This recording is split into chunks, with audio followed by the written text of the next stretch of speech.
Welcome to Vegan Business Talk with Katrina Fox, author of Vegan Ventures, Start and Grow an Ethical Business.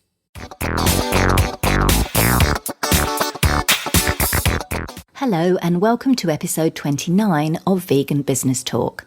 I'm Katrina Fox, journalist, media trainer and editor of veganbusinessmedia.com, the multimedia blog providing success tips for vegan business owners and entrepreneurs. In this episode, I interviewed David Benzaquen from PlantBased Solutions, an award-winning brand management and marketing agency for plant-based consumer product companies, headquartered in New York.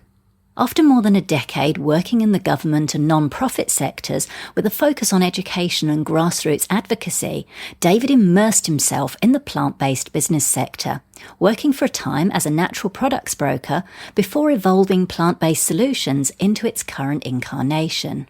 With a team of people who collectively have hundreds of years' experience in marketing, branding, product development, finance, operations, and more, the company offers a range of services for pre-market startups right through to huge global brands, including opportunity assessments, business planning and forecasting, new product development, market research, brand creation, and a full range of marketing planning and execution. David has also brought together a large network of angel investors keen to support plant-based businesses.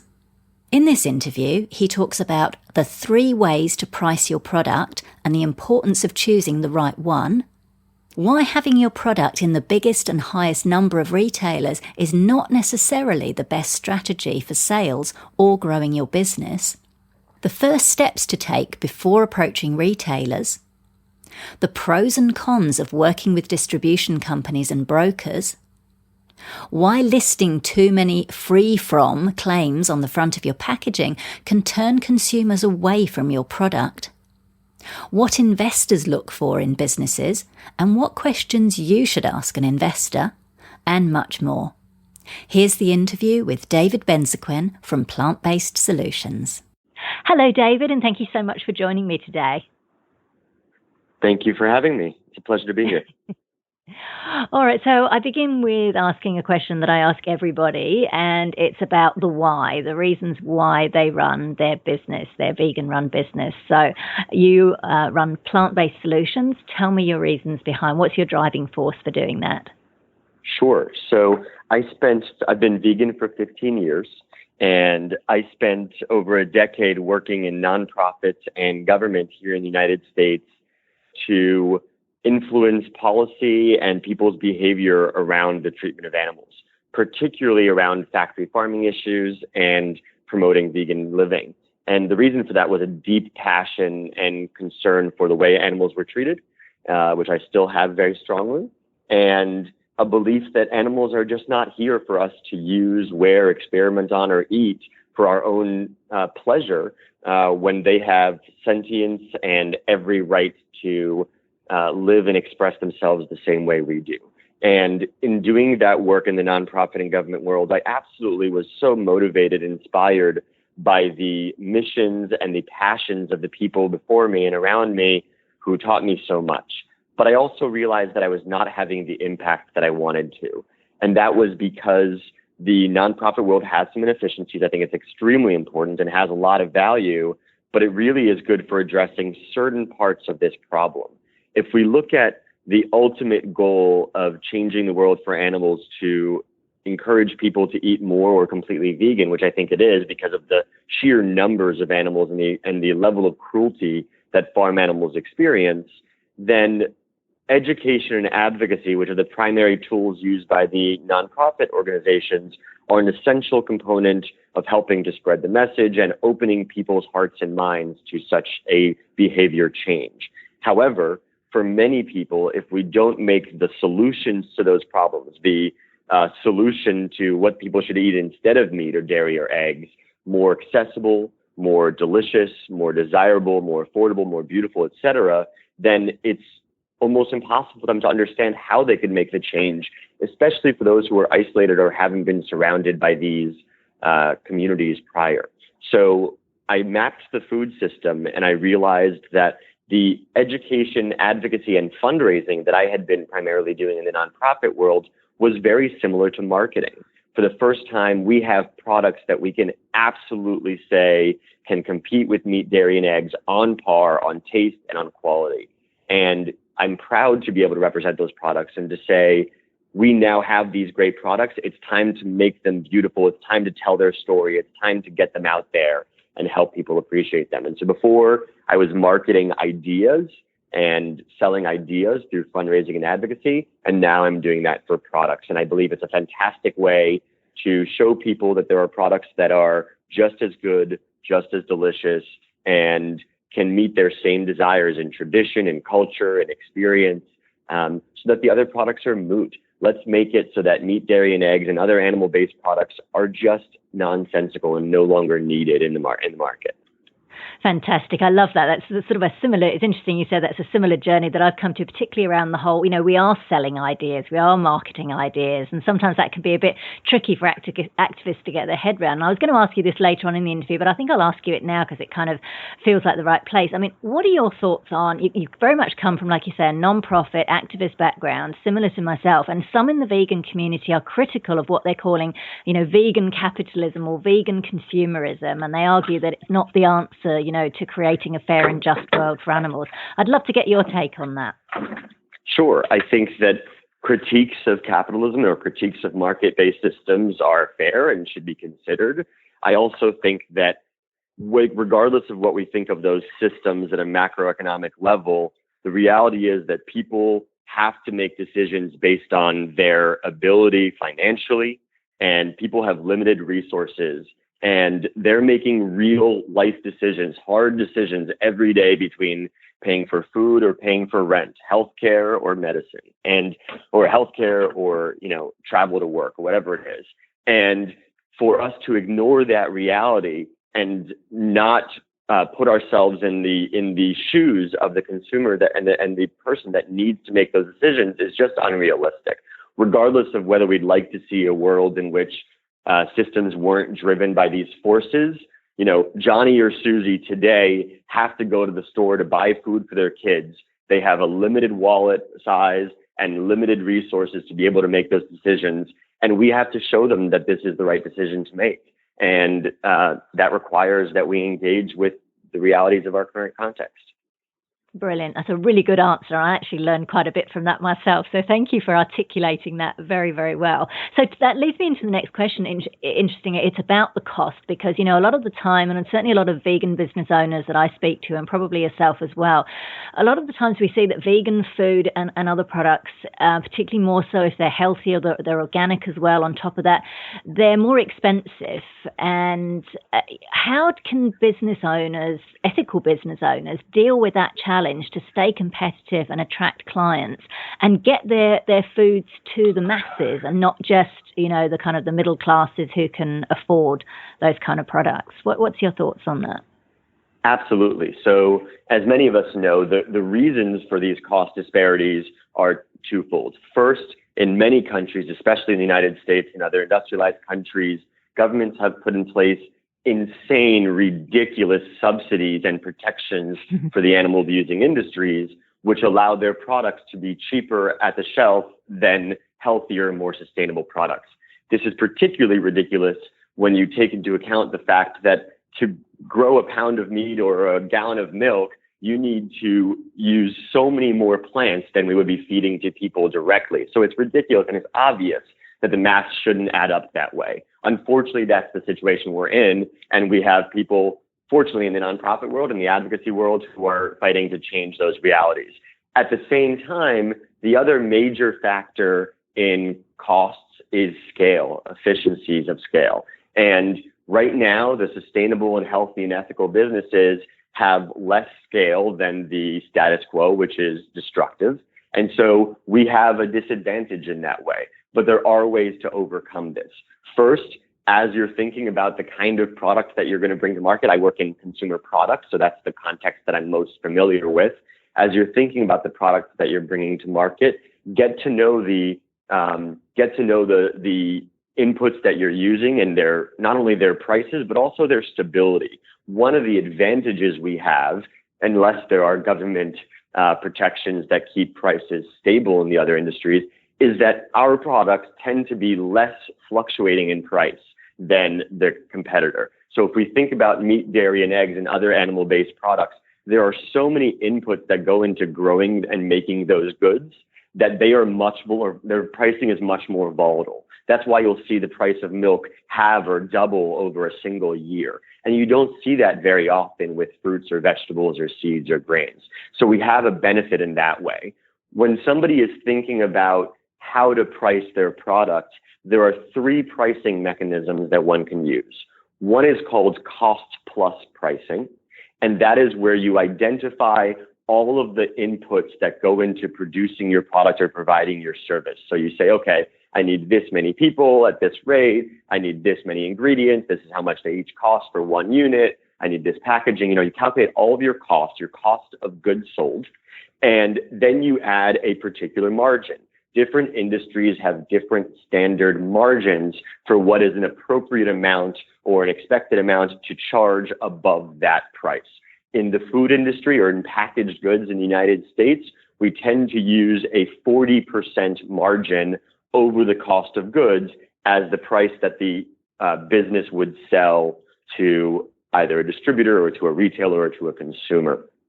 And when thinking about those margins, it's important for anybody who's looking at this to know the difference between margin and markup. It's a little complicated to go through on the phone, but make sure that you're using margin and not markup. And there are simple Google searches you can do to figure out the difference, because it will make a huge difference in your price and how much money you're taking home. The second kind of pricing model is called value-based pricing. And value-based pricing is determining what people would be willing to pay for something. So I say, and this is what a lot of ethical businesses use. They say, well, people care about what I'm doing and they believe in this, so they're willing to pay a premium for my product or service. There is truth in that. However, it is very easily skewed. And so I caution people very strongly against using value-based pricing, or at least being very cautious about doing so, because you can easily be skewed by some outliers. If you are surrounded by a small community of people who are wholly committed to the same values as you are, when you're determining what they would be willing to pay for the price, it will be very different than what the average consumer would be. And if your audience is to sway people's behavior outside of the lifestyle that you engage in, non-vegans, for example, then you need to make sure that it's priced in such a way that they would be willing to pick up that veggie burger instead of that meat burger, not just that your vegan friend would. Yeah, that makes a lot of sense. Yeah. And then the third kind of pricing model is called competitive pricing. And that's where you map out the category of goods or services like yours. You figure out what everybody else is charging, and you determine where you want to be in relation to them. So you could choose to be extremely competitive and at a similar cost. You could choose to be at a premium so that people recognize that you're a little bit more valuable and worth investing in, or you could try to be cheaper and compete on price as a main attribute. All three have their merits. When doing pricing with our clients, we strongly recommend that you look at least at competitive and cost plus pricing. Cost plus pricing is essential because you need to know that you'll cover your costs. Competitive pricing is important because you need to understand what's realistic. And then value-based pricing has its place, but it's really only valuable if you can get a very good dipstick of the market and of your intended consumer. If you can afford to do really scientific, quantitative, research and get consumer feedback in that way, and you determine that half of the population you're looking at is willing to pay $7 instead of $5, maybe that has value, but otherwise it's a little bit more risky. The last thing on this is that when somebody is thinking about setting their pricing, because efficiencies of scale are going to be a major factor in long-term viability, it's very common that a business, particularly in the consumer product space, will start at a lower profit or no profit than they will end up at. So when you're speaking to your suppliers, your ingredients, the co-manufacturing partners that are manufacturing your goods for you, your label and packaging suppliers, find out from them not just what it costs to buy that small amount today, but at what point they would give you a discount for purchasing in higher volume, and try to leverage that. So if you find out that buying a drum of soy sauce is cheaper than buying gallon after gallon after gallon, figure out if you'll use enough of it quickly enough to justify putting that investment in, because it may save you a lot of money in the long run. That's a good point. And as well, I think that some of the business owners I've interviewed, if they've been in a similar industry, they've even looked at maybe, buying in bulk together. Like if they're making somewhat different products, but using the same materials or ingredients, they may be kind of band together and buy in bulk in order to get those discounts. So absolutely.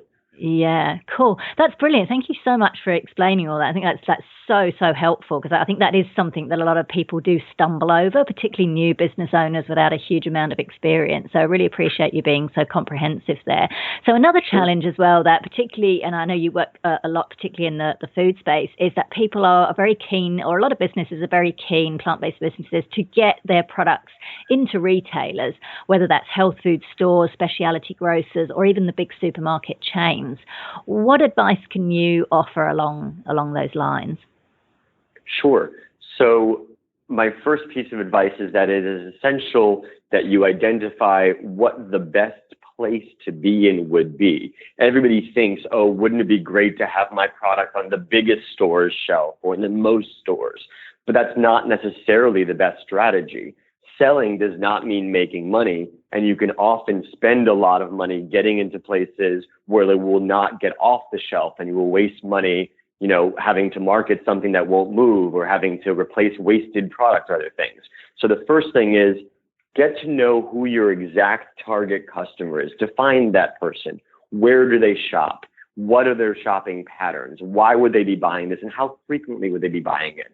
And then figure out what location matches up with that consumer. So if you're targeting a consumer who is 25 and extremely active online and has grown up in that environment and does a lot of their shopping online, well, then maybe selling on Amazon is very worthwhile.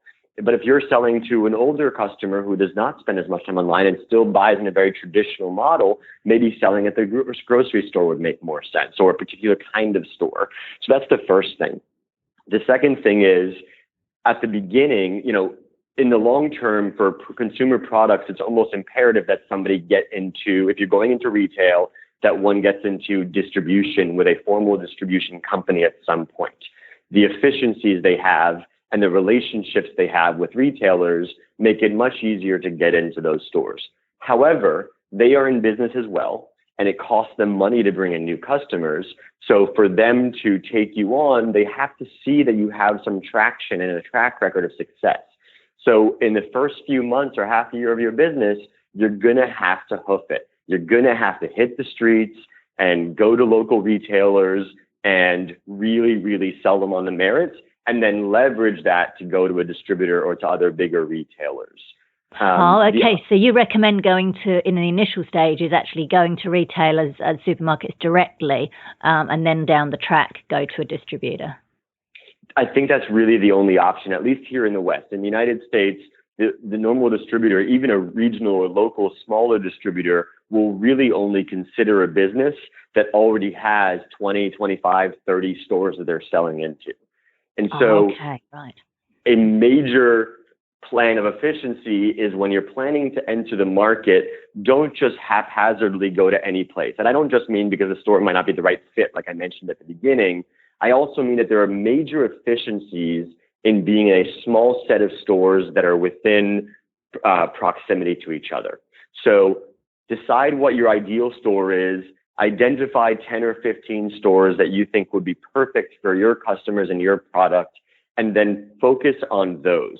Get into those, put the limited resources you have into driving very high sales at those locations, what are called turns, because the shelves are turned over when you sell through product. So focus on getting high turns. And then when you can go to another store and say, I'm selling, 20 units a week at every store, they don't care if you're in 10 stores or a million, they know that you'll do well in their place.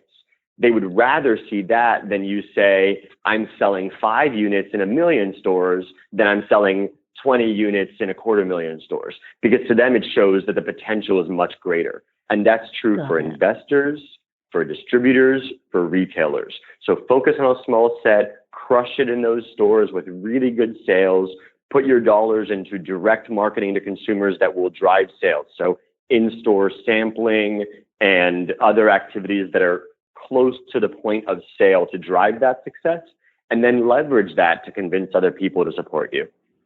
Brilliant. That makes a lot of sense. Is that the same as distributor, similar to a broker then? Because I believe you worked as a broker for natural and organic products. Is that right? I did work as a broker for several years before I converted the business into a marketing agency and brand management agency. And brokers are a little different than distributors. They are actually a result of, I would say, the failure or the change in the distribution model. Traditionally, distributors used to not only physically carry your goods from your factory to the store, they would also market and sell them to the store. The truck driver would go into the store and help the retailer shelve it in the right place and make sure it looks good. They would call them to remind them to reorder. All these things that are essential to a brand's success were happening within distributors. As the industry matured and distributors started aggregating and merging, in this country at least, we've seen a major reduction in the level and amount of services that are provided by distributors. So there are so few distributors who control the lion's share of the market that they're not really worried which products a retailer will buy from them. They want to make sure they have a mix of the best products and the ones that sell the best. But they don't care if you buy the rice or the brown rice or the basmati. It makes no difference to their bottom line. So they are not putting extra time into convincing retailers to order your product. They have thousands in their catalog. And so a broker is a commission-based salesperson, in addition to or external of the distributor, who will go to the stores, get them to bring it in, get them to reorder, and make sure that happens. Got it. So the person who owns the product, so you as a business owner would hire a broker if you Correct. want to. Got it. And there are freelancers, and then there are full agencies that do this as well. Right. And obviously they take a cut, so then your profit margins are obviously going to be lower after you've paid the distributor and the retailer and the broker. Yes. Having been a broker, I can say that the model is very tough for both the broker and the customer. I think the model is quite broken. It's an unfortunate reality that it can be needed sometimes. But brokers also, to survive, have to have many different products in their portfolio. And if you're an earlier stage business, you can get lost in the shuffle quite easily. If you can afford it, I believe that nobody can sell your product better than you can, or than somebody that you train and manage directly. It can be more expensive to carry the weight of a full-time or multiple full-time salaries, but I do believe that having somebody who's dedicated to your team is the best scenario when possible. Got it. Perfect. That's brilliant. This is great stuff. So in terms of, we talked about, some of the, advantages of getting into retailers. What are some of the downsides? I know, for example, I've sort of heard of, not so great stories here, about a company that's here in Australia where I'm based that's had issues with some of the big supermarkets in terms of margins and constantly, kind of trying to push them down lower. And another one which will take on a vegan brand. And if it does well, they ditch that particular brand and then bring their own house version in, which is cheaper and usually lower quality. Is that something that you've seen? And I don't know if you've got any advice about how people can deal with that, or is that sort of just bad luck, or is that a kind of common downside to being in retailers, particularly large supermarkets? So there are two different issues at hand there. The first is related to margins, and that's a major issue. In the United States, the traditional margins are, I have my cost of goods, I add my 40% margin, and I sell it to the distributor. The distributor adds another 30 or so percent margin on top of that, and then it gets to the retailer. And before the consumer ever sees it, the retailer adds another 30, 35, 40% margin. So your price to the consumer can easily be triple or quadruple what you made it for or sold it for. And that's a real problem because it means you're taking home a very small piece of the pie. The reality is, if you want to scale, distributors and retailers have access to consumers that, traditional online businesses don't yet. So people are still shopping primarily in traditional brick and mortar retail, and the volumes are there, and the efficiencies of having somebody else display your product and handle stocking it and all those things and ship it and all those things that you would have to do yourself if you were selling directly to consumers cost a lot of money. On the other hand, selling direct to consumers online or at farmers markets or other direct to consumer models, subscription-based models, allows you to keep a lot more of the margin. So if the retailer would have sold something for $10 and you make it for $2, you can sell it for $10 and nobody's going to judge that. And you get to keep that full $8 instead of having given that all away to the retailer and distributor. On the other hand, you will reach fewer people and you will spend time on fulfillment, customer service, and having to acquire those customers that the retailer and distributor have already done for you. So a store already has a traffic base that comes to their store every day to shop, and that is kind of marketing on your behalf. Whereas if you are doing your own, you have to get people to come to your site or to your stall at the farmer's market. So there's a difference and there's a benefit to both models. But it's really about figuring out what you want to do. The one thing I'll say is that selling in smaller scale direct to consumer allows you to reach can allow you to reach profitability more quickly. It can take a lot longer and much more time and money to grow and be profitable in traditional retail. However, the long-term scale and size that you can reach is usually much smaller if you're selling direct to consumer than if you're going in traditional outlets. So the traditional model gives you advantages of reaching more people and making more money in the longer term, becoming a bigger business, but not necessarily becoming a quickly profitable business. Got it. Fantastic. So we've talked about some of the challenges facing, particularly, people who make vegan food products. What are some of the key mistakes you see plant-based food businesses make? So there are quite a few. I don't know that it's specific to plant-based food. Well, I think it's true about most healthy and sustainable foods. There's a tendency to speak so much about the attributes that we care about that we forget what's important to the consumer. And so I see some packages in stores that will have 15 different health claims on the front panel. It'll say gluten-free and vegan and organic and this and that and free of this, that, X, Y, and Z. And at a certain point, you have to wonder, is the consumer actually motivated by that? Or are they thinking that it's bringing them back to the days of this product probably tastes like cardboard? Because if it's free of so many things, the average consumer is going to think it's free of taste too. They also have associations with those attributes and something being more expensive or less value-based. So I'm not suggesting that one doesn't promote their core values and the things that are most differentiating about their product, but focus on the ones that are really impactful. And I don't necessarily think that the ones that we care about may be the most impactful. It really depends on the product market. So, Sabra, the hummus company, the world's largest hummus company, realized that even though all hummuses were gluten-free by definition, nobody else in their category of spreads and dips had made that claim yet. And they realized that was a growing consumer concern among uneducated consumers who were seeking that label for validation of their lifestyle. And they put those words on their packaging, and it changed the game for them. They doubled their sales. I mean, they were already huge, and they just skyrocketed even more. So That's not because that's what matters most to them. It's because they saw that opportunity. So labeling and thinking about communicating the most important messages and not flooding the consumer with a million ideas that distract them is really important. The other thing that I think we make a mistake of is something I alluded to earlier, which is thinking about what we would want or what people in our immediate surroundings would want and not about the people we're trying to reach.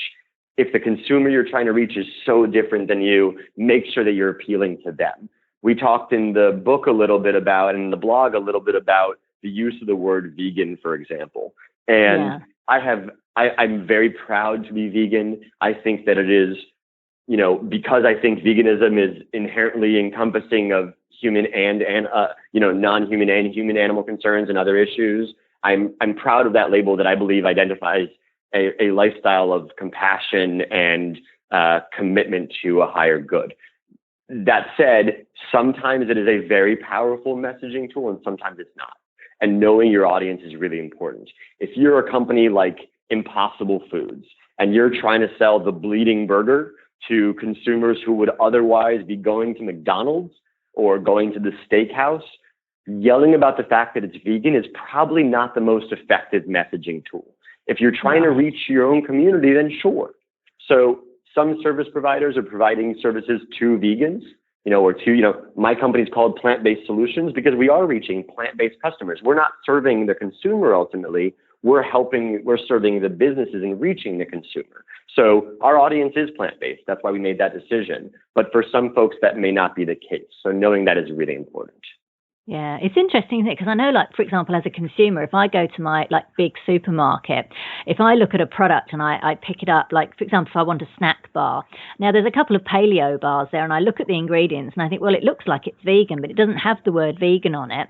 And then I pick up another one and it says, paleo, and it does say vegan on it. I guess for me, I'm more inclined to buy the one that just because it says vegan on it. So it's it's an interesting one, isn't it? And I suppose that comes back to, who your market is, but also I guess vegans also shop in supermarkets. But it's an interesting one. So in terms of vegan businesses, so if someone wants to start up a business but they're employed at the moment, what would you say are the key things they need to take into account before making that leap from employment to running their own business? First is financial runway.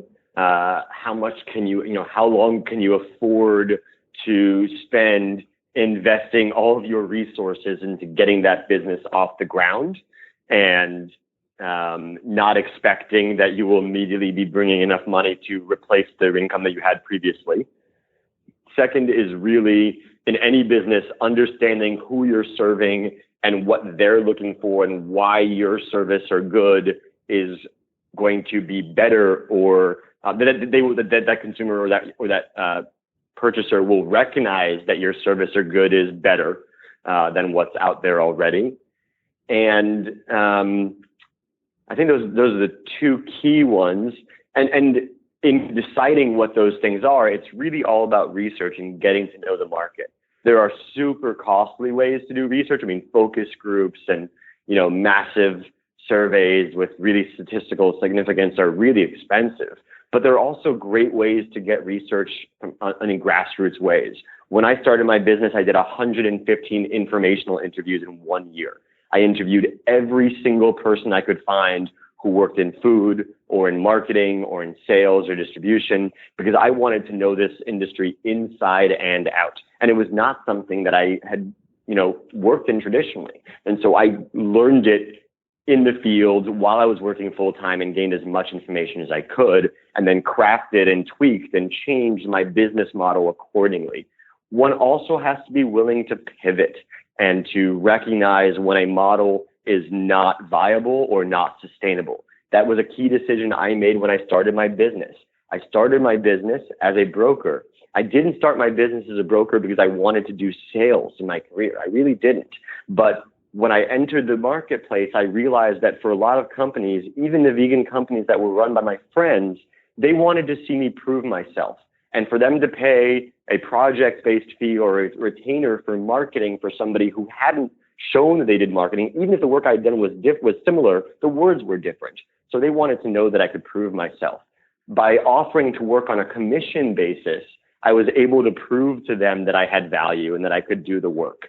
And so for a number of months, that's what I did, knowing that it was at a loss. I invested my savings into starting the business in a way that was not going to be immediately viable, but that would give me an in into the market and gain people's trust and help me gain experience.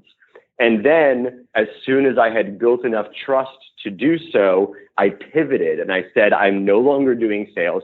And I did. I had to say, this business stops here and this new one begins. And that was really important. There are a lot of times that, think about what you want to achieve and then decide how to do that and be willing to reconsider if the market shows differently. That's so important.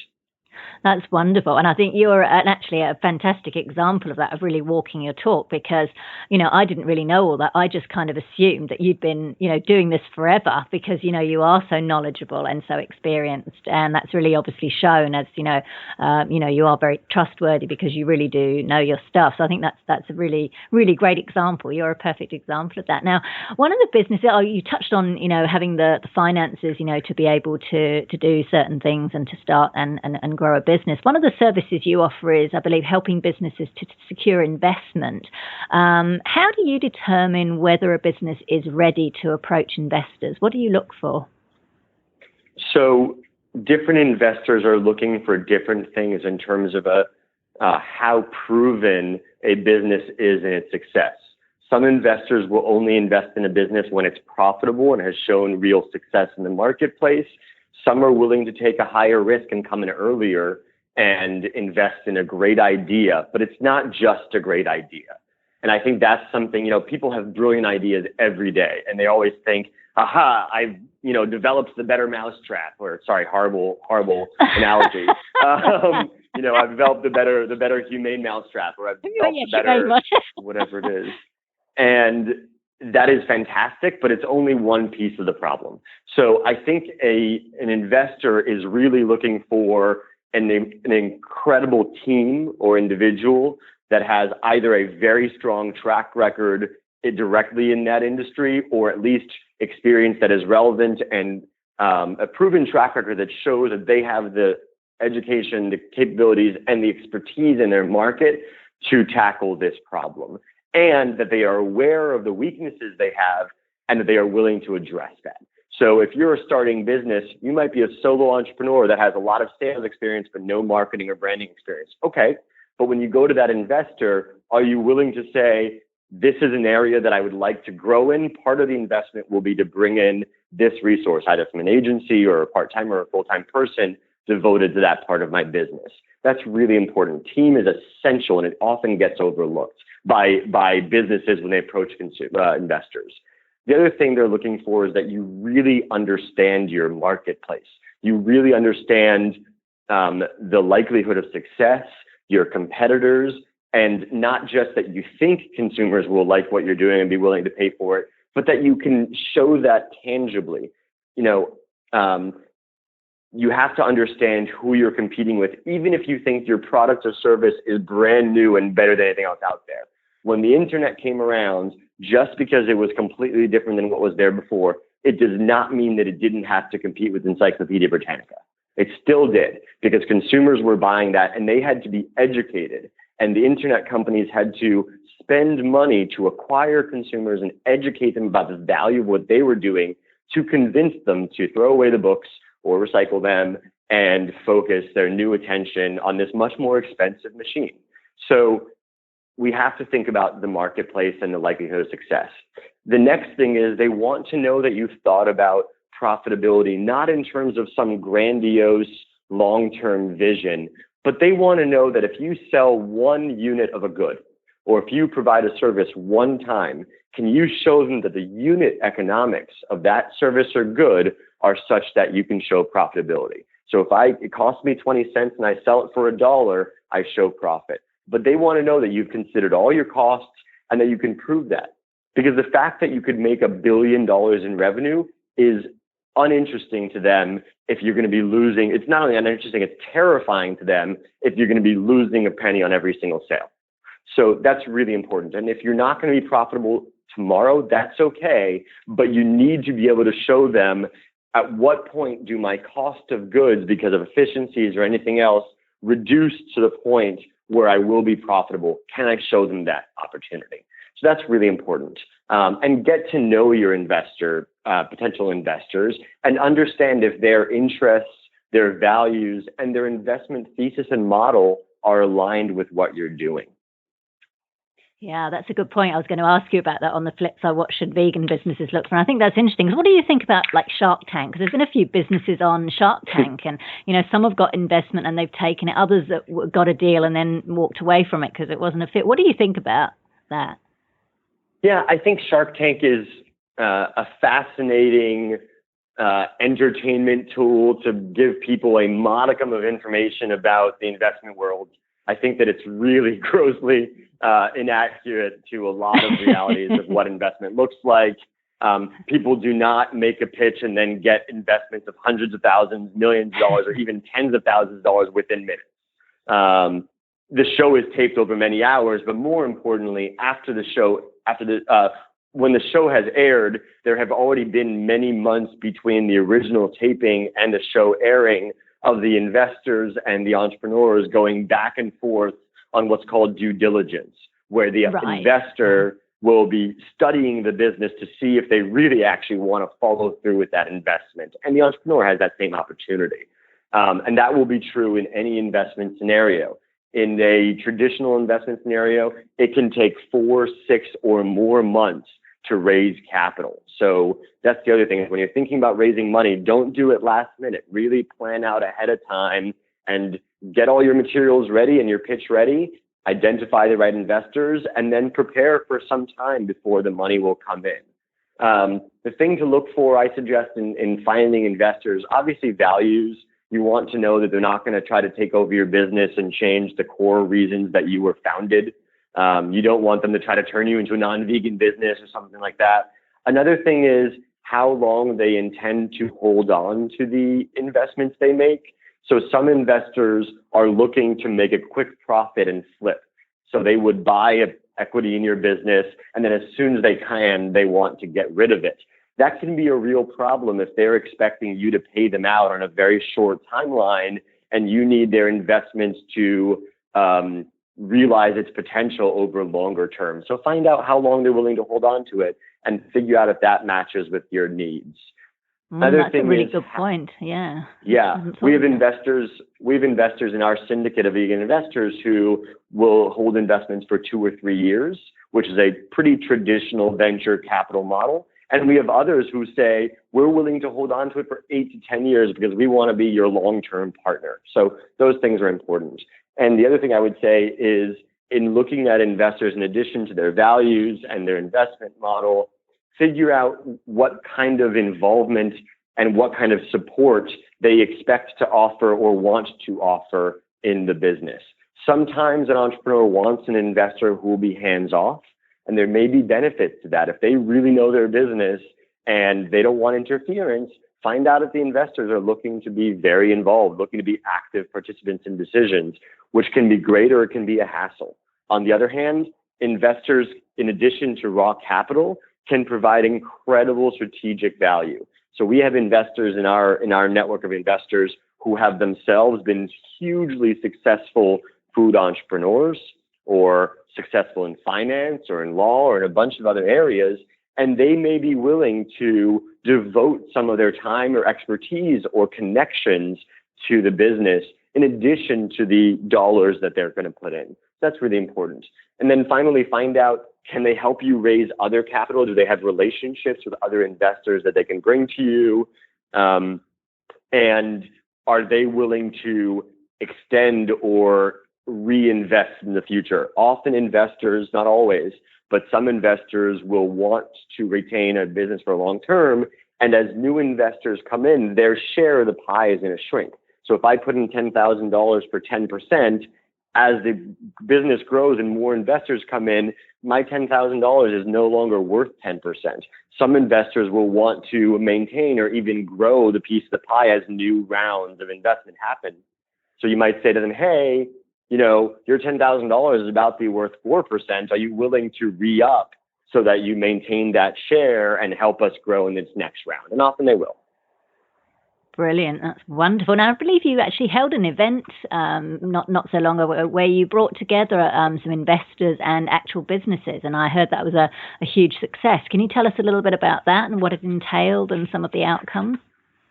Sure.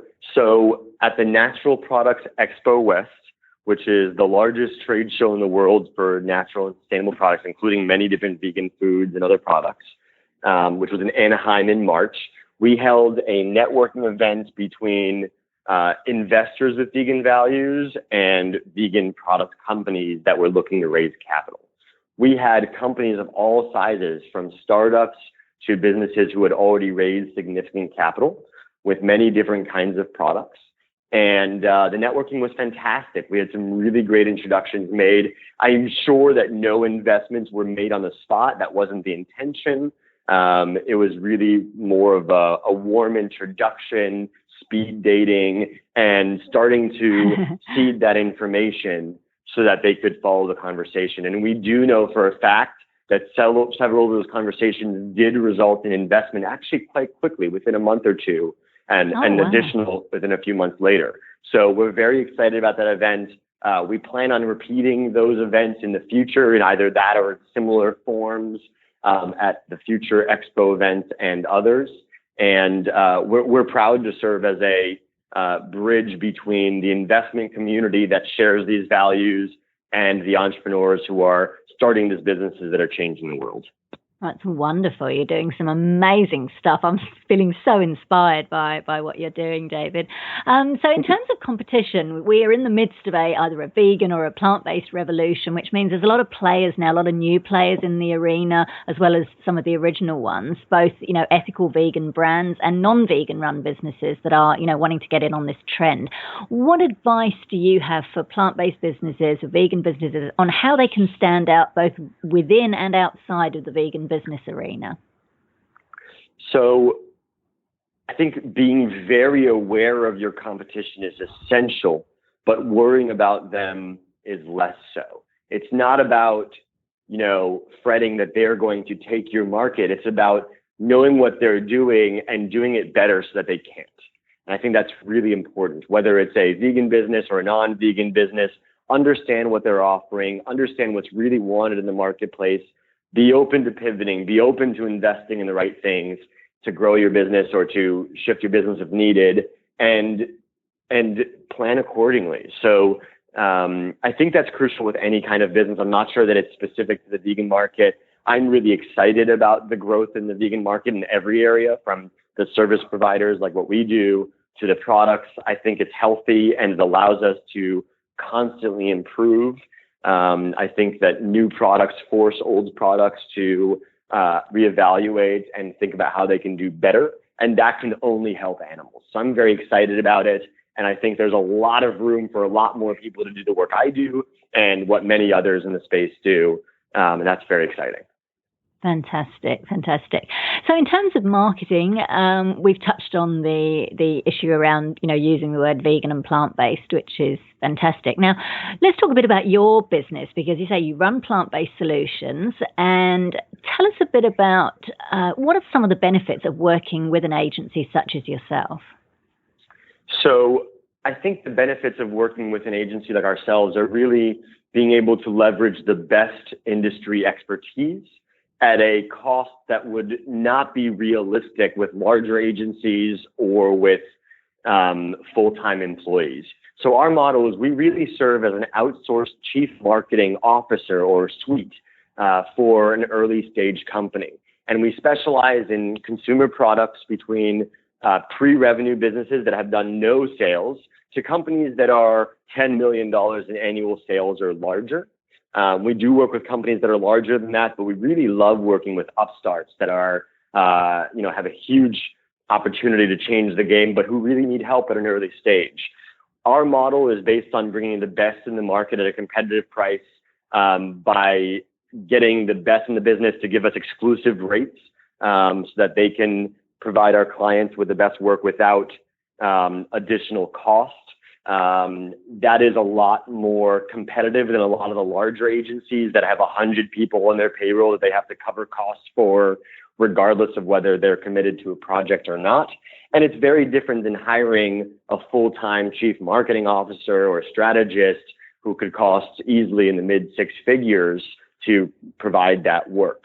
So I think there is, often early stage businesses don't have the money and don't want to have to give away so much of their equity to bring in expertise in-house. And working with an agency like ours allows them to get that value in a much more reasonable, affordable way, and just the best practices. The people we have on our team have the most incredible experience from executive levels of the largest food companies in the world. And that's how we've built our model. We're looking to take those who have worked on the dark side leverage their incredible experience and apply it to good. So we have people from Coca-Cola and Kellogg and Duracell and Kraft and all these big companies that are saying, I'm glad I learned all those tools, but now it's time to do something worthwhile with it. And I want to commit the rest of my life to undoing the damage I did or to applying those incredible experiences to good. And we want to work with companies to bring them that value in a way that they wouldn't be able to afford or get otherwise.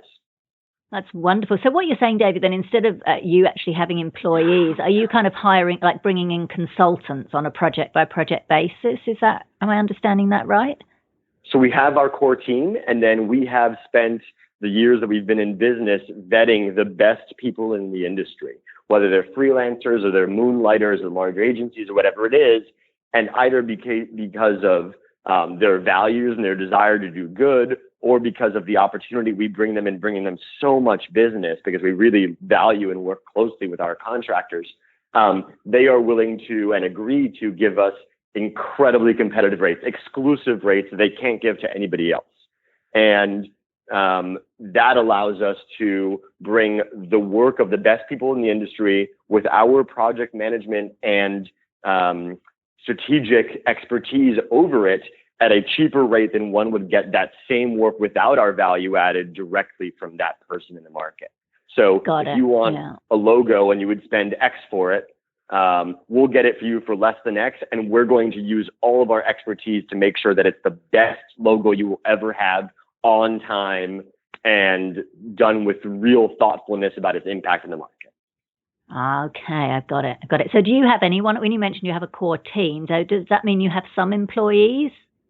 Yes. You do? Okay. So how do you go about finding and keeping experienced, motivated staff? So I've been very fortunate in that people are very excited about this space. I actually I've had more difficulty with having to let folks know that we're not expanding as quickly as they'd like us to, because we're getting job applications all the time for positions that we're not yet hiring for, that we look forward to in the future. And we are planning on growing later this year. So I'll put that plug out there that we expect to be hiring in the next 6 months or year quite aggressively. But Fantastic. Really, I think the employees that we have and have had in the past have been so motivated by both our mission, but also our commitment to work quality. You know, we have a strong mission that underpins what we do, but we approach the work with rigor and with commitment to being the best agency out there. I want to be able to sit in the room next to the biggest advertising and marketing agencies that have 100 people on staff, and they're all, white men in suits, and they can sit in the room and sound real fancy. And I want to go in there and say, we're scrappy and we're nimble, but we're damn good at what we do. And we will be as good as they will without the cost. That's our commitment. And we fight for our clients. We make sure they get the best work every single time. We do not like letting clients leave us unthrilled. It is essential to us, and we will do whatever it takes. And I think that commitment inspires our team to feel good about what they do, both in terms of mission, but also in terms of being proud of the quality they put out there and our perception in the market. People know that we're like that because we've had wonderful experiences with our clients, and we're proud of that. And I think our employees are motivated by the intellectual and professional rigor combined with that commitment to always maintaining our values and ensuring that they are central to what we do. Perfect. So there's a lot of marketing agencies out there, and it can be a bit of a minefield. So I'm curious, in terms of some of the marketing strategies you've used for plant-based solutions, what have been the most successful? Marketing for our own business? For your own business, yeah. It's a great question, and there's an adage that marketing and branding agencies are the worst at marketing and branding themselves, and I think there's some truth to that. We've been working on our website revamped for about 6 months or more now. We have our new logo and all of our new branding ready to go out, and our website is just on hold because we've been so busy taking care of our clients who always come first. I think that, for us, it's really been about word of mouth. I'm a really active networker, not in the seedy sales kind of way, but I love the work I do. I love the industry and I love getting to know people. And so I'm at every event and I meet everybody I can. And I do podcasts like this, which I appreciate the opportunity to do. And I network, I get to know the industry really well, and I meet everybody as soon as I can. So it's really been just about hitting the streets and getting to know people. We find a lot of our businesses primarily not on the consumer side, but on the trade side, on the business side. So we spend a lot of our time at business events, at trade shows and events of that nature, where we network with other professionals who we can collaborate with, or who might refer us business when they have an area where they're not experts in, or where companies themselves will be looking for those kinds of services. So those are a big focus for us. It's also about figuring out exactly what your value is. So for us, we recognize that investment was a key void in the market for a lot of smaller companies. You know, the news talks about the handful of companies who've raised unbelievable sums of money. That's fantastic. But there are hundreds or thousands of other businesses who haven't had that opportunity yet and who might be just as deserving. So we saw that as an opportunity, and we started outreaching to investors and to others who we thought could be investors, and building out that network so that we could let folks know that we can bring that value to them. Things like that. You know, we've really looked at what do people need and not tried to reinvent the wheel. You know, we don't do sales. We don't, help to build up factories or open restaurants or other things that I know other people would be fantastic at, because we know our experience and expertise, and we focus on that. Got it. Wonderful. And you're certainly developing, or have developed, an outstanding, excellent reputation within the plant-based sector. So thank you. That's wonderful. So final couple of questions around kind of mindset. A lot of business owners, running your own business, it said that, it's the biggest form of personal development because it forces you out of your comfort zone. What personal qualities do you believe, David, are essential to running a successful business and staying the course over the long term? I think humility is very important. That's always a funny thing for somebody to say because it sounds really arrogant to say it. But I think that being aware of one's own strengths and weaknesses and not being too sensitive to that is really, really important. You will have failures. I have failed in my business, not for clients, but for myself multiple times. I have had to change business models and stop providing certain kinds of work, or, things happen. That is the reality of starting or running a business, and it can feel like a roller coaster. There are days where, especially early stage in a business, where anybody will experience what seems like a huge potential or actual success, and then there's a challenge. And perseverance is therefore very important, and humility and a willingness to find the best people and the best support is so important. Another thing is, I said it before, but it's so important, understanding why the people who you want to serve want you, and not just why you want to be there. It's really crucial. And I think in terms of a general skill, and it is very general, I think the most valuable skill in an entrepreneur is the figure it out mentality. It's not necessarily about deep expertise in any one area, though that is extremely important to have on hand. It's really about the willingness and critical thinking ability to solve any problem in a creative way. Find the resource to fix it, find the information and adapt it or apply it. I think that's essential. And there's actually a book called The E-Myth, which I read very early on before I launched my business, which talks all about that exact example. It takes somebody who is an expert pie baker, and he decides to start his own bakery, and he spends more of his time running the books and doing sales and everything else than baking pies. And he realized it's not his strength. Just because he's expert at pies does not mean he's an expert pie making business vendor or entrepreneur. So really understanding those differences, and it's okay to be either one. The content expert is extremely valuable, but it's different than being the generalist who can bring together and motivate the right team and understand, see the forest through the trees and plan accordingly. For sure. That's a really good point. That's a really great book, actually, as well. I agree. Did you have to do any mindset shift, Dave? Because I know I certainly did. Like, coming from an activist background, issues around money and business. Did you have to do any kind of mindset shifts around that at all, or was it kind of a bit more smooth sailing for you? I absolutely did, but it was an evolution. Early on in my activist career, I was driven by pain and anger, pain around the suffering and frustration at the system that we have and how it harms animals and people in the environment. And over time, I started to realize that there was absolute I didn't blame myself for that. There's legitimacy in being angry, but I decided that having impact was more important. The chicken in that cage does not care if I'm angry. They care if I'm effective. They care if I'm going to help get them out of that cage and make sure that no other ever returns. And my tone and my focus changed from, what was actually a self-centered focus on, wallowing in anger to a focus on impact. It's similar to the effective altruism movement that has really come about, which I'm a big fan of. And when I thought about how to apply my skills, for years I considered myself, and I still do in some ways, very opposed to or very troubled by the capitalistic systems we have, or the market-based economy, or the cruelty that is inherent in so many of these structures. But at a certain point, I realized that the tools that we have available to us can be employed in ethical, sincere, and fair ways to make a difference, and that is what I'm doing. So in that way, if I can, approach this business in a way that I will always honor and respect my commitment to my clients and to the other stakeholders like the animals, then it can make a huge difference, and I can be proud of that.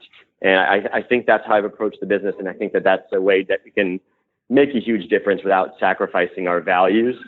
But it is a mind shift. Fortunately, mine was evolutionary and not too jolting. Yeah, I agree. I think mine's been the same. Sometimes I kind of, I'm on Facebook and I'm looking through, and sometimes I kind of feel pulled back. And I was having a conversation with a friend of mine who's an entrepreneur, where I was kind of saying sometimes I feel like I've got to choose between being an activist and being an entrepreneur. And then I talk to someone like you, and I'm like, no, actually, I don't. We can do the same. So thank you for that. So very final question, David. You've touched a little bit on, and you said you're going to be hiring some new people in the coming year. What's your long-term vision for plant-based solutions and for yourself? So I want plant-based solutions to be the leading service provider in multiple categories to help vegan product businesses launch and scale in the market to success, so that we make all of the non-vegan products ridiculously untenable, undesirable, unattractive, and useless. That's my goal. Really, that's a very good goal. It sounds like it's similar to my goal of, I call it vegan world domination, one business at a time. I think that fits in very nicely with that. That's wonderful. That's exactly where we are. Yeah. And long term, we will look to other business models beyond the traditional branding and marketing strategy that we do now to provide value. So that obviously includes the investment component that we focus on now, in addition to our traditional work. And there are other things we may explore in the future. I want to be very careful about that and do it thoughtfully. There are certain things I won't do. So, for example, I don't expect to launch a distribution company here in the United States or something like that, because the market is just not viable for it. So with every kind of consideration, we would really think about how to approach it in a way that would be reasonably very impactful, reasonably sustainable, and likely to succeed, and to be something we're capable of, and I can bring in the right team to manage. So those are some of our thinking around how to expand. But right now, we're focused and committed to helping our clients be shockingly successful and, as you said, dominate the market and world. That's fantastic. David, you've been so generous in sharing so much information here. I think the vegan business and owners and entrepreneurs are going to be so happy and grateful to get this kind of insights and information from you. And, for anybody listening that's in the US and you need help with your business, Plant-Based Solutions is definitely the way to go. So thank you very, very much, David, for being on the show. It's been an absolute pleasure. Thank you so much for having me. I should also mention we work a lot with companies outside the U.S. who are looking to enter the U.S. market. So I wouldn't say that we're expert in other geographies, but many of our clients are overseas and they want an expert in the U.S. to say, Here's how I launch in this massive economy. And we are a great resource for that. So we'd love to speak to anybody about those opportunities. Wonderful. Brilliant. Thank you for clarifying that. That's excellent. Thank you very much, David. Thank you very much. Have a wonderful day. I really appreciate the opportunity.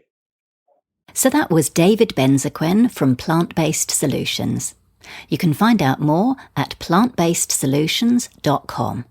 And that link is on the show notes page at veganbusinessmedia.com/podcasts. Now for our Vegan Business News Roundup.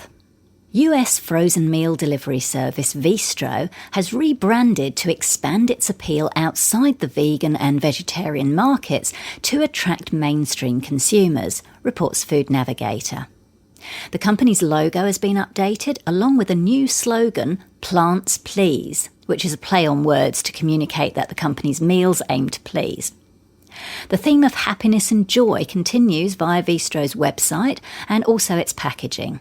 Generic boxes will be replaced by bold, pre-printed ones that promote the brand's new image. Vistro is also moving into a much larger production facility and plans to open a distribution facility on the East Coast.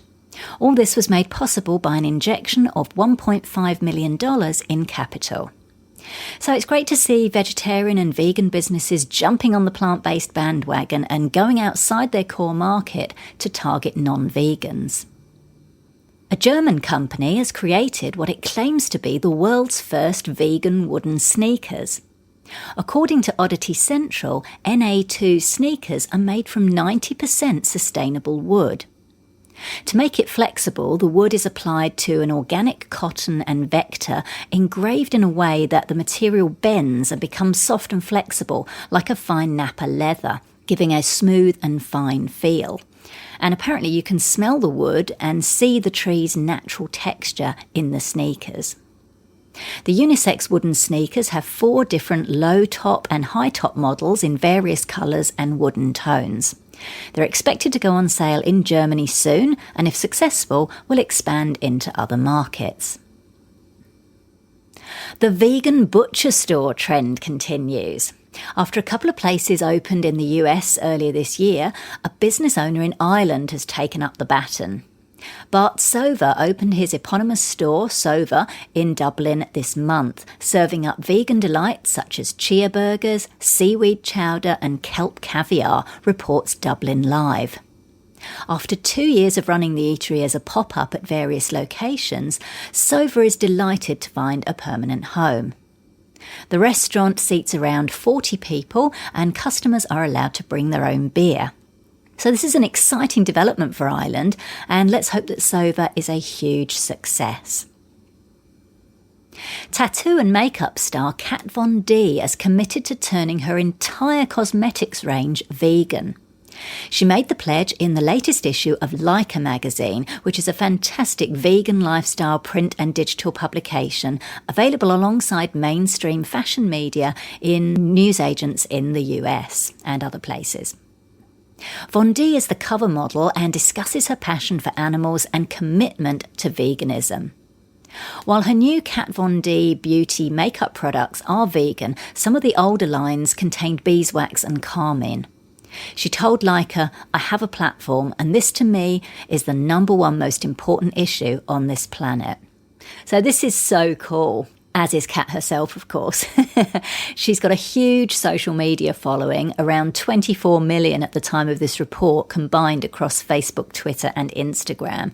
So that's some serious influence, and it's fantastic to see Kat spread the message that you can be cool and funky and compassionate. British supermarket chain Iceland has released its own brand of vegan ice cream, reports the Daily Mail. Made from avocado and banana instead of dairy, Nana is currently available in 3 flavours: vanilla, strawberry and chocolate. Each pot costs £1.50 and each ice cream has a banana-based twist on its name. Strawbana, which is strawberry and banana, Banilla, which is banana and vanilla, and Choconana, which is chocolate and banana. So vegans are obviously delighted with the release of the new products, and of course the company is also catering to health-conscious customers as well as those with allergies. Finally, a chef in Stockport in the north of England in the UK is about to bring fine vegan dining to the area, reports the Manchester Evening News. Matthew Nutter, owner of the Allotment Vegan Restaurant, has made some bold claims. I can make aubergine taste better than steak and cauliflower taste better than chicken, he told the newspaper. And just as an aside, the media love sound bites like this, so come up with some for your business and you're more likely to be quoted. Nutter has spent the past few years running a pop-up vegan restaurant in Liverpool. Now he's got 2 other chefs working with him and a professional kitchen at the new eatery in Stockport. He's determined to shake up the food scene, claiming that many traditional vegan restaurants with home cooks serve up limited fare. He also challenges meat eaters to check out his restaurant. Expect more flavours and textures on one plate than you'd get in a standard 3-course meal in your local restaurant, he says. So again, that's a really great quote. The media love controversy and bold claims, and it really helps you to stand apart from your competition. The allotment is set to open on 18th of August on Vernon Street. So if you live in the northwest of England, be sure to go and check it out. So that's it for this episode of Vegan Business Talk. Thank you so much for tuning in. If you enjoyed the show, please consider giving it a review and a rating on iTunes or any other platform you're listening on. I'm Katrina Fox from veganbusinessmedia.com, and I look forward to catching up with you in the next episode. Bye for now.